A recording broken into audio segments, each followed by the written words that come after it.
Hello, ladies and gentlemen. We are here and delighted to have the lovely and very talented and very gifted and very intelligent Sonya Williams Barnes, looking to be our next mayor. At this time, we're going to ask a few questions and, of course, get an idea of who she is behind the campaign. It's important for us as citizens of Gulfport to understand who it is who are our leaders. Not only that, but what is their vision for the rest of the city? Sonia, it's a pleasure to have you today. Thanks for having me. All right, all right. So obviously we're 1 week away from deciding who will be the next mayor of Gulfport. What has it been like on the campaign trail, canvassing neighborhoods, the whole journey right now for you? It's actually been quite exciting. Probably what has been most impactful is being in touch, direct touch with the residents of Gulfport, being on the streets, knocking on doors, seeing how people live, seeing what people are going without, seeing the differences in different areas of our city, and hearing from the residents. And so for that, it's been quite rewarding. Mm-hmm.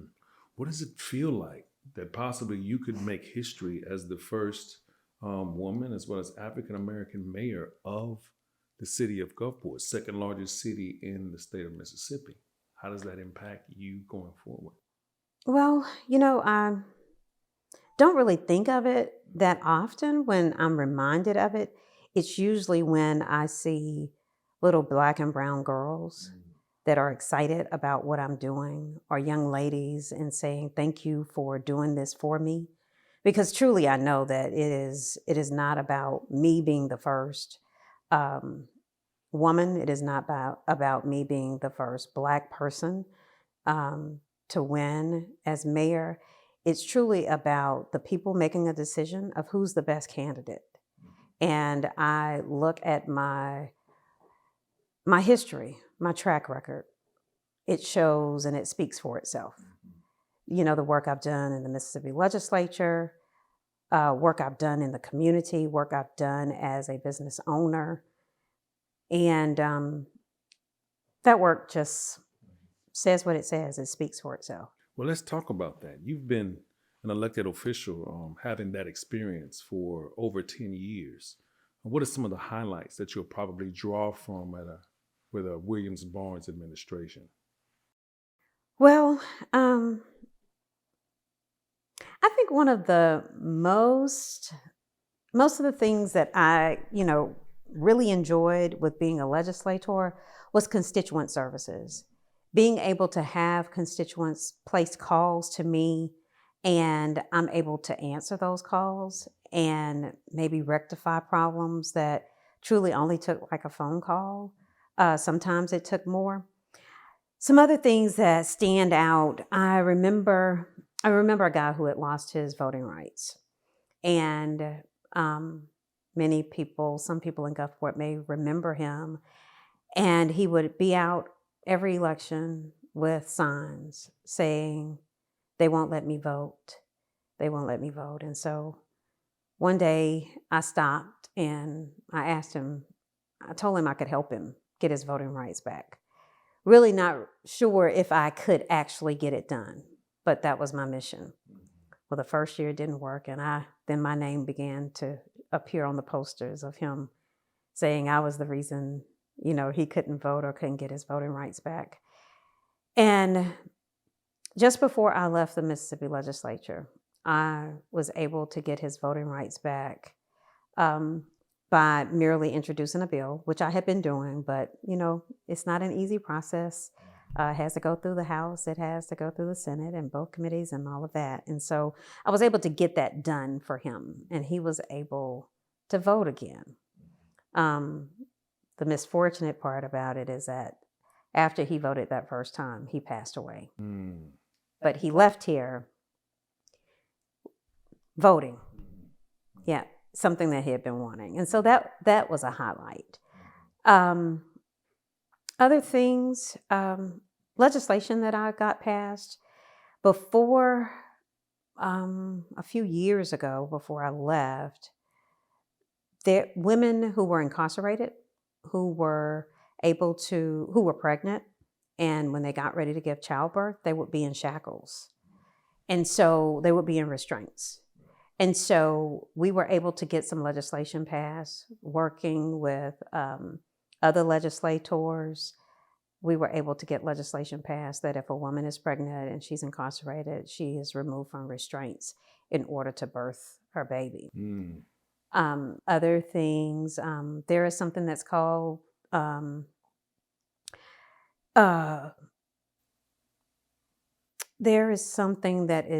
period poverty. And it's where young ladies just don't have the money to afford products for their menstrual cycles. And so we were able to get legislation introduced. So now schools have funding where each school that can apply for monies to provide period products in the girls' restrooms or in the nurse's office, so that these young ladies won't have to be embarrassed about needing those types of products and having access to them. It sounds to me like you're more of an everyman sort of elected official. And woman. And woman, yes. Yes, and woman. It seems like you am I correct in assessing that you are a champion of the little guy or girl or the underdog? Is that part of what inspires you in politics and inspires you possibly to be the next mayor of Gulfport? And so I come from a family of service, and my parents, both United Methodist pastors. I grew up in a home where service was not like something that we all decide we're going to do one day when we have extra time left over. It was something that we did every day. And the business that I own provides service and has been a staple in the community since 1948, and I've been there since 99. Of course, I was not born in 48, right? Been there since 1999, providing service to the community.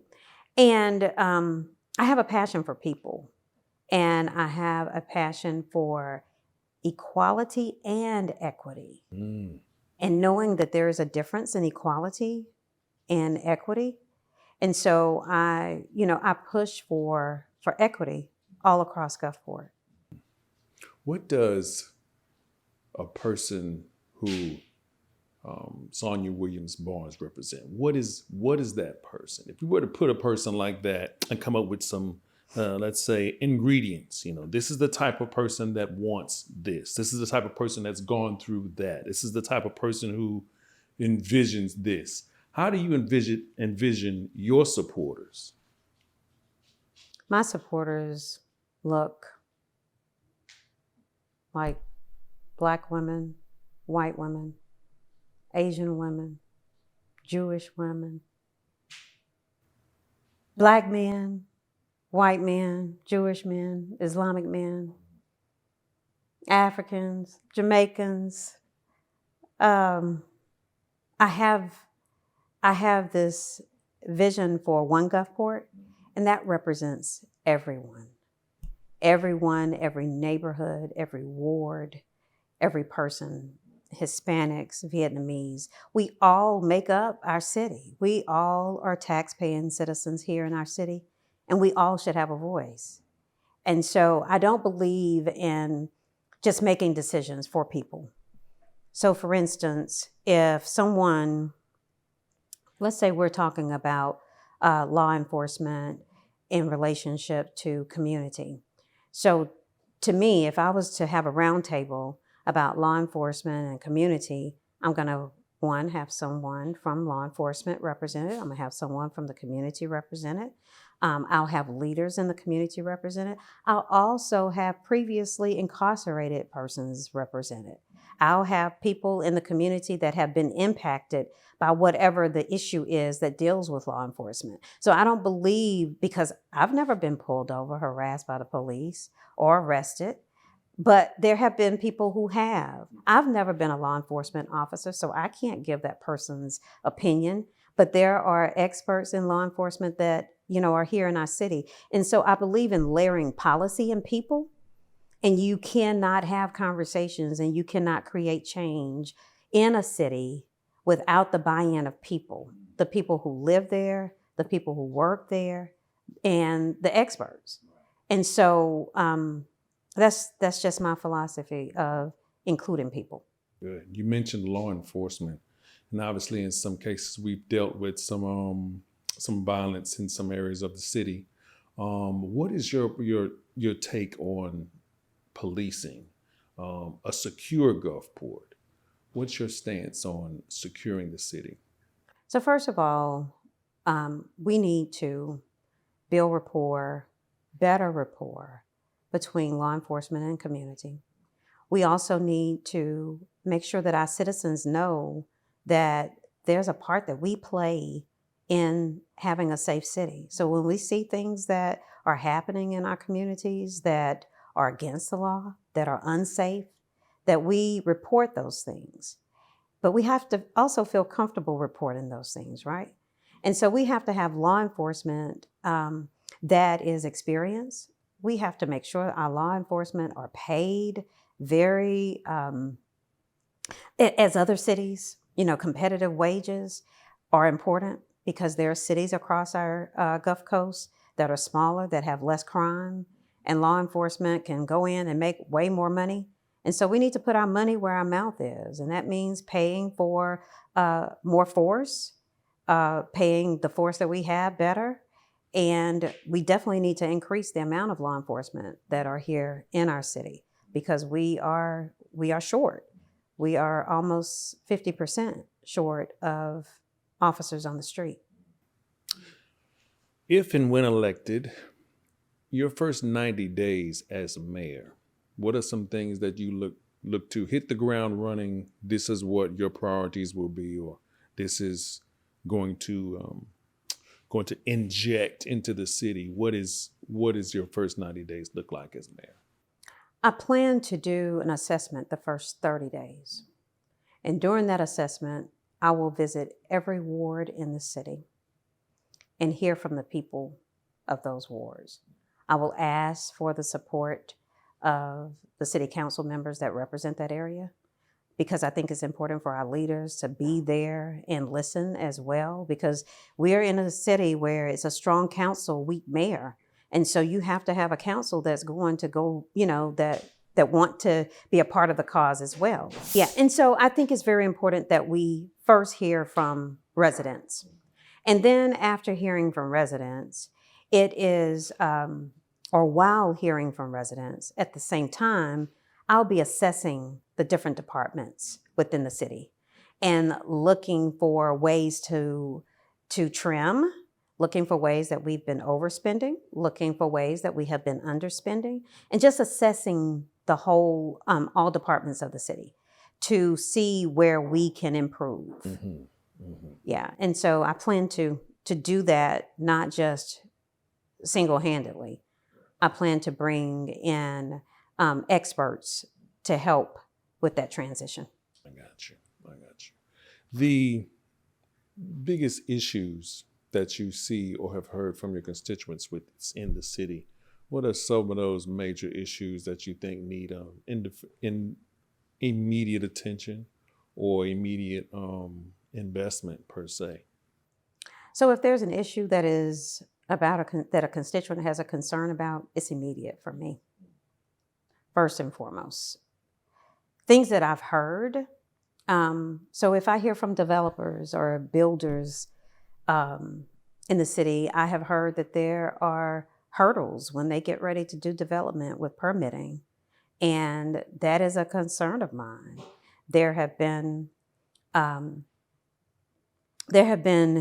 challenges that developers are having at the permitting stage, where it's taken 60, 90 days to get a plan approved.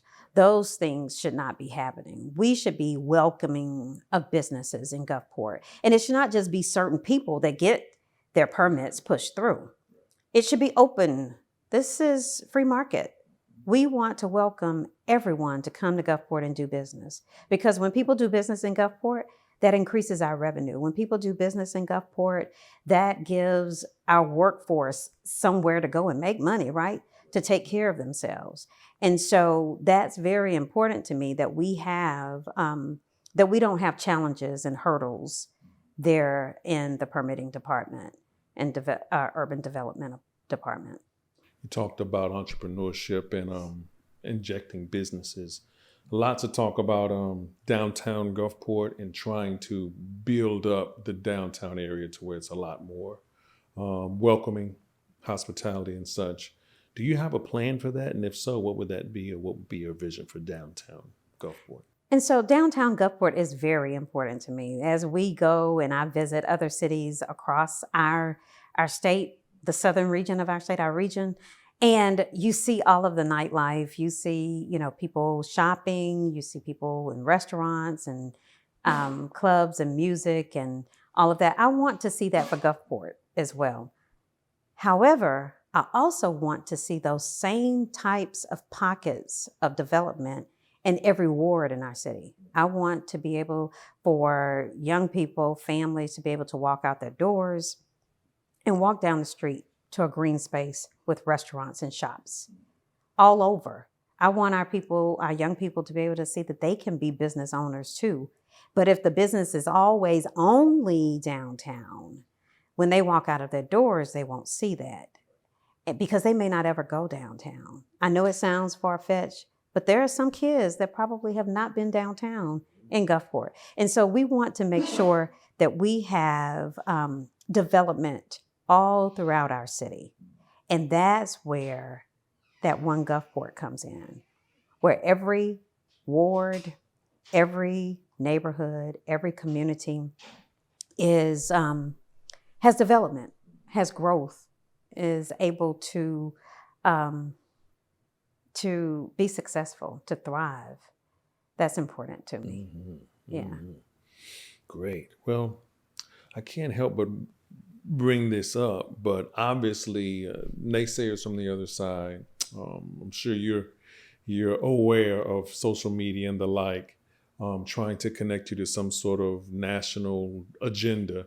What do you say to some of those naysayers, and what do you say to people who think that this is more about some sort of liberal glorification as opposed to a person who is concerned about her city? Look at my track record. Follow the work that I've done. Google me, research, look at all the stuff. I have crossed the aisle as a legislator and brought business to Gulfport, brought monies to Gulfport. BP funding came to the state, and the coast delegation did not have the votes to make sure that the coastal counties received the majority of the monies. But because of the leadership, the type of leader that I am, and I was in the legislature, I was able to pull Black caucus members together and other caucus members to get the numbers that we needed to ensure that the majority of the money came to the six coastal counties. And so things like that. I've never been one that is, no one can just say, Sonya, you're going to do this and you're only going to do it this way. I am a very independent thinker. I am a very independent voter. When I don't vote just party, I vote people. And that's what's most important to me, that when I think of the type of leader I am, I can walk in any room. I can walk under any tree. I can go in any corner and feel comfortable and be in place. And so I think it's important to be able to connect with people. And that's a talent that I've been given. That's a talent I've been given. Mm-hmm. A gift, yeah. Great leaders are known to have great vision. What is your vision for Gulfport, and what do you see as far as challenges for the city? Gulfport needs industry. And so I will be in search of industry here in our city. There have been opportunities that could have come to Gulfport that went other places. And so I want and plan to go after industry to come here. We have workforce. We have a great community college who has done training. We have nonprofit organizations that have been training our workforce. We need to find jobs for people. Mm-hmm. And we also have an issue with affordable housing. Right. And so in order to address homelessness, all these things, they all layer each other. So you have industry that brings in jobs, that gives people jobs that can afford, and then you have affordable housing that they can, find a place to stay. Then that helps with our homeless issue. Everything works together. And so it's very important that we are moving Gulfport, not one thing at a time, mm-hmm. but all at the same time. And that we're moving it in a way to where Gulfport is a city that's very unique. We have an airport, we have a port, we have Amtrak stop. I mean, we have all these means of transportation where people can get here, but we have to give them something once they get here, and something for our residents and something for visitors. We have Jones Park out there. We should have festivals. We have a beautiful facility. We have everything that we need to be successful. We just have to make sure that we're tapping into it all. Mm-hmm, mm-hmm. Yeah. You mentioned about education. What are your plans with Gulfport School District? Obviously a well-established school district. How does your administration plan on supporting education in the city? Well, I come from a long line of educators. I mean, both sides have been public school teachers and administrators. And so I value education. I value early education. As a legislator, I was a strong proponent of public education, providing an amendment in our lottery bill that where the excess money from the lottery went to public education. And so I know that it's very important. I anticipate, continuing a very good relationship with our superintendents of both the county schools as well as the city schools, and doing what's best for our students and for our teachers and administrators in our city, providing as many resources as possible, and also making sure that we have industry here that can help offset the costs, and making sure that we have business relationships with our school districts. We need our businesses to invest in our schools, not just as a business and taxpayer dollars, but investing real time with our students. So when they leave here, they go to college or they go into the workforce, they already have built those relationships. Mm-hmm. Mm-hmm. That's important to me. Right. All right. So when it comes to one of the big challenges of the city is obviously homelessness or houselessness in some cases. Do you have a plan for how that would be handled when it comes to once you're elected, homelessness? So one thing I can tell you for sure, that the issue of us having the problem that we have with unhoused people in our city is very near and dear to me. I do not believe and will not tolerate our unhoused people being criminalized for not having homes and not having a place to stay.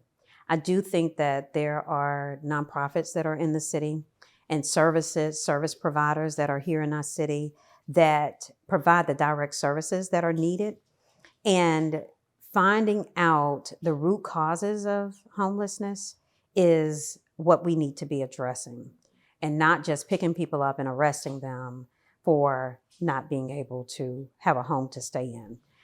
And so I have been in touch with many of those in that service area, nonprofits and other social services, as well as like the veterans. There are so many veterans in our city that are unhoused. And so we have to really treat this as the critical issue it is, and not just brush it away or want to blame other cities for bringing people here to our city. The issue is that we have people that are unhoused in our city, and that affects not just those people, but it also affects businesses that are in the area where they are. And it needs to be dressed in a holistic way, not just one finger pointing and certain people getting assistance and certain people not getting assistance. But I have not just sat down with people that provide services. I've sat down with homeless people that have shared their stories. And I plan to have them at the same tables making these decisions. Mm-hmm. Great. Infrastructure. Some people complain about the roads and obviously traffic situations, depending on if there's a festival or some sort of large events. What are your plans to help infrastructure in the city of Gulfport?